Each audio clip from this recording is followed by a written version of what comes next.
प्रणाम देशवासियों। मेरा नाम है आदित्य पारीक और मैं आप सभी का स्वागत करता हूं आपके और मेरे YouTube channel daily knowledge giver पर।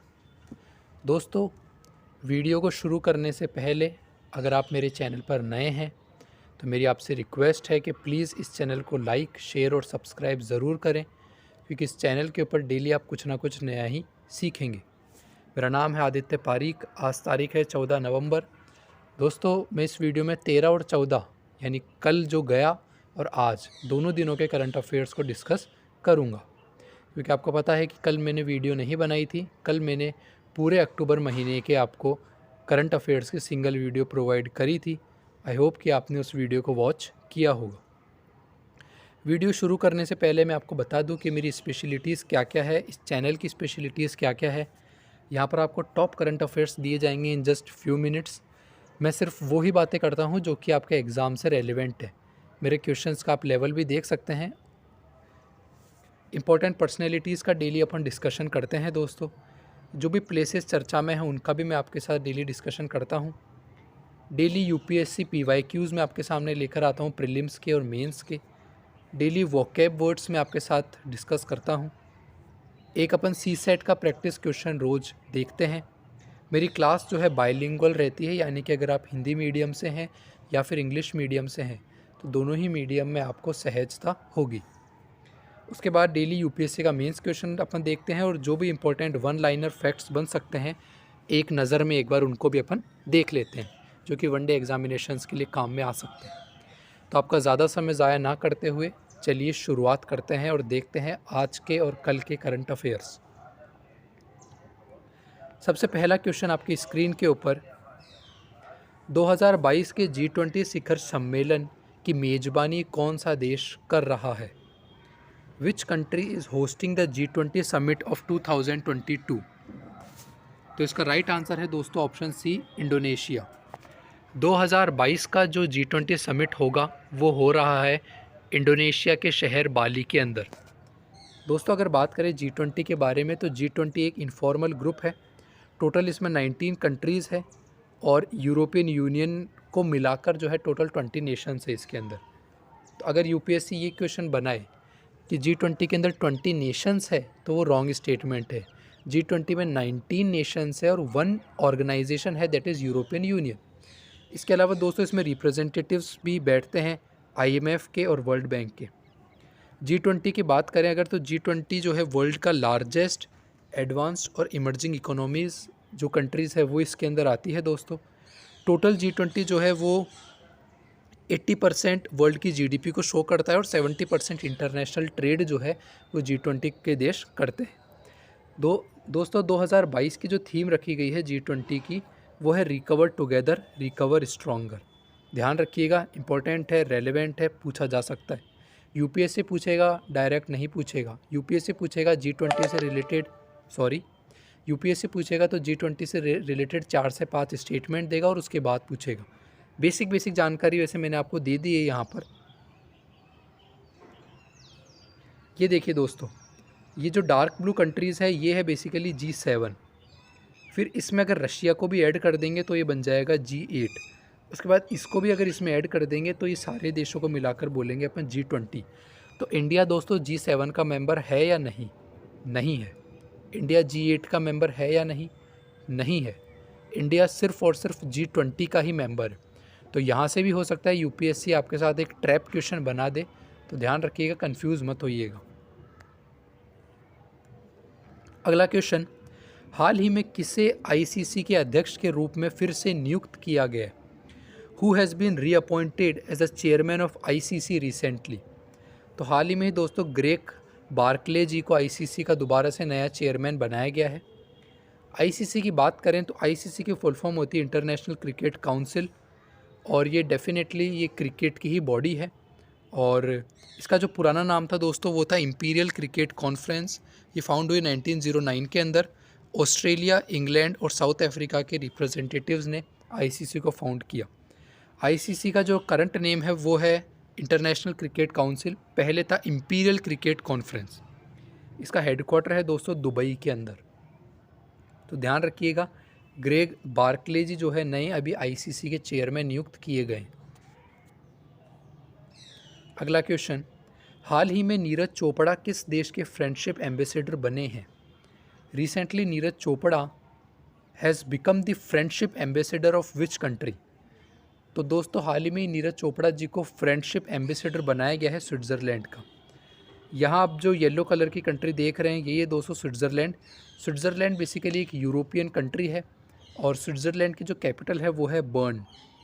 आपने अगर DDLJ फिल्म देखी हो शाहरुख खान की, तो उस फिल्म की जो पूरी शूटिंग है दोस्तों वो पूरी शूटिंग DDLJ की शूटिंग स्विट्ज़रलैंड के अंदर ही हो रखी है। उस फिल्म में कितना बेहतरीन तरीके से दिखाया गया है, कितनी शानदार शाहरुख खान ने एक्टिंग करी है और कितनी शानदार जगह है स्विट्ज़रलैंड। पूरे दुनिया का जो स्वर्ग है दोस्तों वो स्विट्ज़रलैंड को अपन कहते हैं। अगला क्वेश्चन, हाल ही में अमेरिका ने किस देश को मुद्रा निगरानी सूची से हटा दिया है? Recently America has removed which country from the currency monitoring list? तो दोस्तों करेंसी मॉनिटरिंग लिस्ट अभी मैं समझाऊंगा क्या होता है, पहले इतना समझिए कि इससे अभी इंडिया को बाहर कर दिया है। अब आप सोच रहे होंगे कि बाहर कर दिया है तो सर ये तो गलत बात होगी। जी नहीं, बहुत ही अच्छी बात है। करेंसी मॉनिटरिंग लिस्ट का मतलब होता है कि अमेरिका हर साल एक लिस्ट निकालता है। उस लिस्ट में उन देशों के नाम होते हैं जो कि करेंसी को मैनिपुलेट करते हैं, जो कि डॉलर के लिए नुकसानदेह हैं, जो कि डॉलर अमेरिका की करेंसी को नुकसान पहुंचा सकते हैं ट्रेड के अंदर। अमेरिका हर साल जो है उन करेंसीज़ के नाम निकालता है और उसी लिस्ट को दोस्तों अपन कहते हैं करेंसी मॉनिटरिंग लिस्ट। हाल ही में इंडिया को जो है इस लिस्ट से दोस्तों बाहर कर दिया, यानी कि इंडिया की जो करेंसी है वो अब डॉलर को मैनिपुलेट नहीं करती है, वो अब डॉलर को नुकसान नहीं पहुंचाती है। आई होप कि आपको समझ में आ गया होगा मैं क्या कह रहा हूँ। यहाँ पर आप न्यूज़पेपर की हेडलाइन भी देख सकते हैं, US removes India from its currency monitoring list. दोस्तों सिर्फ इंडिया को ही नहीं, बहुत सारे देशों को इससे पहले USA ने करेंसी मॉनिटरिंग लिस्ट से बाहर किया है, जैसे India, Italy, Mexico, Thailand, Vietnam. यहाँ पर आप एक्सप्लेनेशन देख पा रहे हैं, the currency monitoring list closely follows the currency policies of some of the US major trade partners. If a country appears on the list it is regarded as a currency manipulator. तो अगर आप currency monitoring list में हो, इसका मतलब है कि आप डॉलर के लिए नुकसान पहुंचा सकते हो, आप करेंसी को मैनिपुलेट कर सकते हो। समझ में आ गया होगा, सिंपल सा क्वेश्चन था। अगला क्वेश्चन, प्रधानमंत्री नरेंद्र मोदी ने किस शहर में दक्षिण भारत की पहली वंदे भारत एक्सप्रेस को हरी झंडी दिखाई है? Prime minister Narendra Modi has flagged of south India's first Vande Bharat express in which city? तो दोस्तों वंदे भारत ट्रेन जो है करंटली इंडिया में 3 चल रही है, 3 रन हो रही है। हाल ही में ही प्रधानमंत्री नरेंद्र मोदी जी ने बेंगलोर शहर के अंदर भी चौथी वंदे भारत ट्रेन को जो है लॉन्च कर दिया। अब इंडिया के अंदर 4 वंदे भारत ट्रेन जो है चल रही है। वंदे भारत ट्रेन को ट्रेन 18 के नाम से भी जानते हैं और ये जो वंदे भारत ट्रेन है ये इंडिया की सबसे जल्दी चलने वाली ट्रेनों में शुमार है। यहाँ पर आप द हिंदू की हेडलाइन देख सकते हैं, PM flags of south India's first Vande Bharat express train between Mysore और चेन्नई।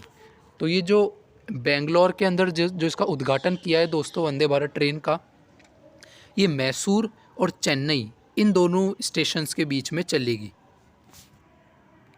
आपको इतना ध्यान नहीं रखना किस स्टेशंस के बीच में चलेगी, आपको ध्यान रखना है हाँ वंदे भारत है, ठीक है, बेंगलोर में किया है, ओके है, 4 जो है वो चल रही है, ठीक है, ट्रेन 18 के नाम से जाना जाता है, ठीक है, और कौन कंपनी मैन्युफैक्चर कर रही है, that is ICF integrated company. ICF जो है वो चेन्नई के अंदर है, वो इसको जो है मैन्युफैक्चर कर रही है। तो ICF का हेडक्वार्टर आपसे पूछा जा सकता है, ध्यान रखिएगा चेन्नई के अंदर है। आप दोस्तों देख सकते हैं क्वेश्चंस का जो लेवल है वो कितना सही है और कितना बेस्ट एक्सप्लेनेशन मैं अपनी तरफ से देने की कोशिश आपको करता हूँ। मेरी आप सिर्फ एक ही रिक्वेस्ट है कि प्लीज़ इस चैनल को ज़्यादा से ज़्यादा शेयर करें, ज़्यादा से ज़्यादा सब्सक्राइब करना ना भूलें, और हो सके तो अगर आप इंस्टाग्राम यूज़ करते हैं तो वहाँ पर भी इसको आप प्रमोट या शेयर कर सकते हैं। अगला क्वेश्चन, 2022 में G20 का विषय क्या है? What is the theme of G20 इन 2022?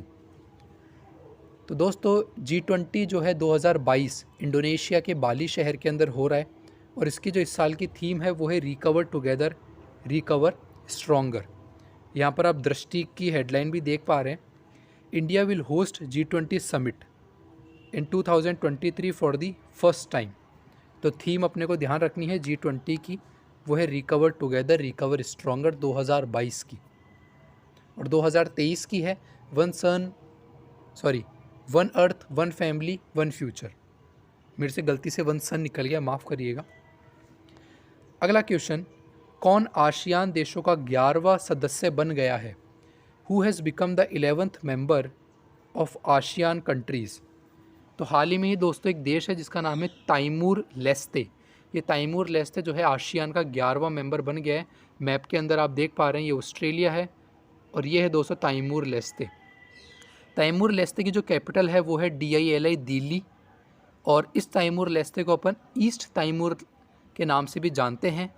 और ये जो ताइमूर लेस्ते हैं ये एक साउथ ईस्ट एशिया की कंट्री है, साउथ ईस्ट एशिया की ये कंट्री है। इसकी कैपिटल है दिल्ली और यही अभी आसियान का 11वां मेंबर बन चुका है। यहाँ पर आप देख पा रहे हैं, अगर आप थोड़ा सा जूम करेंगे PDF के अंदर तो आपको यहाँ दिख जाएगा, ये है ईस्ट ताइमूर। यहाँ देखिए दोस्तों, ये है बेसिकली आसियान का एक्सप्लेनेशन जो कि बहुत इम्पोर्टेंट है और हर बार एग्ज़ाम के अंदर पूछा जाता है किसी ना किसी तरीके से। सबसे पहले बात करूं अगर मैं आसियान की फुल फॉर्म की, तो आसियान की फुल फॉर्म है दोस्तों association of south east Asian Nations. ये एक रीजनल ऑर्गेनाइजेशन है जिसका मेन ऑब्जेक्टिव है एशिया पैसिफिक रीजन के अंदर शांति को मेंटेन करना। आसियान का जो सेक्रेटेरिएट है या जो हेडक्वार्टर है वो है इंडोनेशिया के जकार्ता शहर के अंदर। इसका जो दोस्तों मोटो है वो है one vision one identity one community, और हर साल 8 अगस्त को अपन जो है आसियान डे सेलिब्रेट करते हैं। इतनी सारी इन्फॉर्मेशन मैंने आपको दी है और ये इन्फॉर्मेशन बहुत ही ज़्यादा रेलेवेंट है दोस्तों। अगला क्वेश्चन, किसने ICC T20 विश्व कप 2022 जीता है? Who has won the ICC T20 world cup 2022? तो हाल ही में ही दोस्तों इंग्लैंड ने जो है पाकिस्तान को हराकर ICC T20 वर्ल्ड कप की ट्रॉफ़ी अपने नाम कर ली है। भारत के लिए थोड़ी सी खुशी की बात है कि जो अपना दुश्मन देश है वो हार गया है, लेकिन भारत वालों की ऐसी सोच है नहीं। Next question, Asian boxing championship 2022 में लवलीना बोरगोहेन ने कौन सा मेडल जीता है? विच medal has Lovlina Borgohain von in the Asian boxing championship 2022? तो हाल ही में ही एशियन बॉक्सिंग चैंपियनशिप में इन्होंने गोल्ड मेडल अपने नाम किया है। यहाँ पर आप इंडिया TV की हेडलाइन भी देख पा रहे हैं, Asian boxing championship Olympic medallist Lovlina Borgohain clinches gold. अगला क्वेश्चन, यहाँ पर सॉरी ये गलती से प्रिंट हो गया, आप इसको हटा सकते हैं जी। अब देखिए, एक्सरसाइज प्रस्थान वॉज ऑर्गेनाइज्ड बाय हुम? मैं आपके लिए हिंदी में मैं ट्रांसलेट कर देता हूँ। एक्सरसाइज जो प्रस्थान है वो बेसिकली किसने ऑर्गेनाइज करी है? तो इसका राइट आंसर हो जाएगा इंडियन नेवी। एक्सरसाइज प्रस्थान जो है दोस्तों वो इंडियन नेवी की एक एक्सरसाइज है जो कि साल में 2 बार कंडक्ट करी जाती है और ये अभी कंडक्ट हुई है मुंबई शहर के अंदर। यहाँ पर आप रिपब्लिक वर्ल्ड की हेडलाइन देख पा रहे हैं, Indian navy conducts N of शोर सिक्योरिटी एक्सरसाइज प्रस्थान ऑफ मुंबई कोस्ट। अब चर्चा कर लेते हैं दोस्तों अपने पर्सन इन न्यूज़ के बारे में। तो आज के हमारे जो पर्सन इन न्यूज़ है वो है नीरज चोपड़ा। नीरज चोपड़ा की आप इमेज देख पा रहे हैं। ये चर्चा में इसलिए है क्योंकि अभी इनको जो है फ्रेंडशिप एम्बेसडर बनाया गया है स्विट्ज़रलैंड का। उसके बाद दोस्तों इन्होंने गोल्ड मेडल भी जीता है ओलंपिक्स के अंदर। ये तो जग जाहिर है, पूरी दुनिया को पता है ये बात, अपने को भी पता होनी चाहिए नीरज चोपड़ा जी के बारे में। ये 2 फैक्ट्स मैंने आपको आज की क्लास में बताए, इसलिए ये जो है चर्चा का विषय बने हुए हैं। दोस्तों प्लेस इन न्यूज़ के बारे में बात करें तो आज की प्लेस इन न्यूज़ है इंडोनेशिया। इंडोनेशिया इसलिए प्लेस इन न्यूज़ है क्योंकि इंडोनेशिया के अंदर G20 का शिखर सम्मेलन 2022 हो रहा है। इंडोनेशिया की लोकेशन आप यहाँ देख सकते हैं, ये है दोस्तों इंडोनेशिया। इंडोनेशिया की अभी जो कैपिटल है वो है जकार्ता, ये रही। लेकिन चूंकि ये दोस्तों डूब रही है पानी के अंदर, इसलिए जो है नई कैपिटल इसकी बनेगी 2045 तक, जिसका नाम होगा दोस्तों न्यूसांतारा, ध्यान रखिएगा। करंट कैपिटल जो है इंडोनेशिया की वो है जकार्ता, लेकिन जो नई कैपिटल बनेगी वो होगी न्यूसांतारा।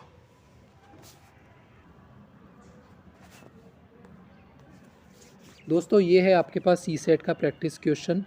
प्लीज़ आप इस क्वेश्चन को जो है ज़रूर एनालाइज करें, ज़रूर इस क्वेश्चन की प्रैक्टिस करने की कोशिश करें और इसका आंसर सॉल्व करने की कोशिश करें। चलते हैं और देखते हैं आज की यूपीएससी प्रीलिम्स के पीवाईक्यू। दोस्तों आपको 3 स्टेटमेंट्स दिए हुए हैं और आपको बताना है इन तीनों स्टेटमेंट में से कौन सा स्टेटमेंट जो है वो करेक्ट है। 3 स्टेटमेंट दिए गए, नीचे लिख रखा है at the present level of technology which of the above activities can be successfully carried out. मतलब ये हुआ कि आज के टेक्नोलॉजी को देखते हुए इन तीनों स्टेप्स में से कौन सा स्टेप्स इंडिया जो है वो टेक्नोलॉजी की मदद से कर सकता है। सबसे पहला जो लाइन है वो बोलती है कि टेक्नोलॉजी की मदद से अपन क्रॉप फील्ड्स के अंदर पेस्टिसाइड्स को स्प्रे कर सकते हैं। तो क्या कर सकते हैं? जी बिल्कुल कर सकते हैं, ड्रोन की मदद से। तो ये स्टेटमेंट हो जाएगा ट्रू। सेकंड स्टेटमेंट बोल रहा है कि अपन ड्रोन की मदद से जो एक्टिव वॉल्केनो के जो क्रेटर्स होते हैं उसको अपन इंस्पेक्ट कर सकते हैं। जी बिल्कुल कर सकते हैं, ये भी करेक्ट हो जाएगा। थर्ड स्टेटमेंट बोल रहा है कि जो डॉल्फिन होती है उसका अपन ब्रीथिंग सैंपल ले सकते हैं डीएनए एनालिसिस के लिए। बिल्कुल ले सकते हैं, तो ये भी स्टेटमेंट ट्रू हो जाएगा। तो ध्यान रखिएगा, ये तीनों ही स्टेटमेंट जो है ट्रू है और इसका राइट आंसर हो जाएगा ऑप्शन डी 1, 2, 3। अब चलते हैं और देखते हैं डेली यूपीएससी मेंस का पीवाईक्यू क्वेश्चन। और आपके सामने जो क्वेश्चन है दोस्तों वो है मेंस का प्रीवियस ईयर क्वेश्चन। क्वेश्चन बहुत ही प्यारा है और बहुत ही सुंदर क्वेश्चन है। Peace can not be kept by force but can be achieved only by mutual understanding. शांति को बल से नहीं रखा जा सकता, लेकिन आपसी समझ से ही प्राप्त किया जा सकता है। कितनी गहन बात करी है, कोई हल्की बात नहीं है दोस्तों, ये बहुत बड़ी बात है। और आंसर तो आप लिखेंगे ही, कोशिश करिए कि इस लाइन को अपने जीवन में भी उतारें। आंसर लिख के आईएएस बनने से कुछ नहीं होने वाला। जब तक ये शांति और इस बात की गहराई को आप समझ के अपने जीवन में नहीं उतारेंगे, तब तक पढ़ने का भी कोई मतलब है नहीं ज़्यादा। दोस्तों ये है आज के डेली वोकेबुलरी वर्ड्स। सबसे पहला जो वर्ड है वो है सेज। सेज का मतलब होता है जुडिशियस या फिर इंटेलिजेंट। दूसरा वर्ड है इसेंट्रिक। इसेंट्रिक का मतलब होता है दोस्तों बिजारे या फिर क्यूरियस। थर्ड वर्ड जो आता है अपने पास वो आता है प्रेटल। प्रेटल का मतलब होता है बकबक करना, फालतू बात करना, बहुत ज़्यादा बोलना। इसको अपन चैटर या फिर बैबल भी कहते हैं। आप इन वोकेब का यूज़ कर सकते हैं अपने एसएससी के एग्जामिनेशंस के अंदर और वनडे एग्जामिनेशंस के अंदर भी आप इनका यूज़ कर सकते हैं। ये है दोस्तों आज के डेली वन लाइनर फैक्ट्स। सबसे पहला वन लाइनर फैक्ट्स क्या बोल रहा है? World boxing championship 2023 will be hosted by India. 2023 की जो वर्ल्ड बॉक्सिंग चैम्पियनशिप होगी दोस्तों, उसको इंडिया होस्ट करेगा। सेकंड बोल रहा है Odisha government and Tata steel foundation ने अभी एक मेमोरेंडम ऑफ अंडरस्टैंडिंग साइन किया है जागा मिशन के लिए। दोस्तों जो जागा मिशन है ये 2017 के अंदर लॉन्च किया गया था। इस जागा मिशन को अपन ओडिशा लाइवलीहुड हैबिटेट मिशन के नाम से भी जानते हैं। इस जागा मिशन का मेन ऑब्जेक्टिव ये है कि जो भी स्लम रेजिडेंट्स हैं, एलिजिबल स्लम रेजिडेंट्स हैं, उनको दोस्तों लैंड राइट्स प्रोवाइड करना, ये इस जागा मिशन का मेन ऑब्जेक्टिव है। तीसरा वन लाइनर फैक्ट्स है दोस्तों कि इंडिया जो है वो G20 के शिखर सम्मेलन को होस्ट करेगा 2023 के अंदर। और 2023 में जो थीम होगी G20 की वो होगी one earth, one family, one future.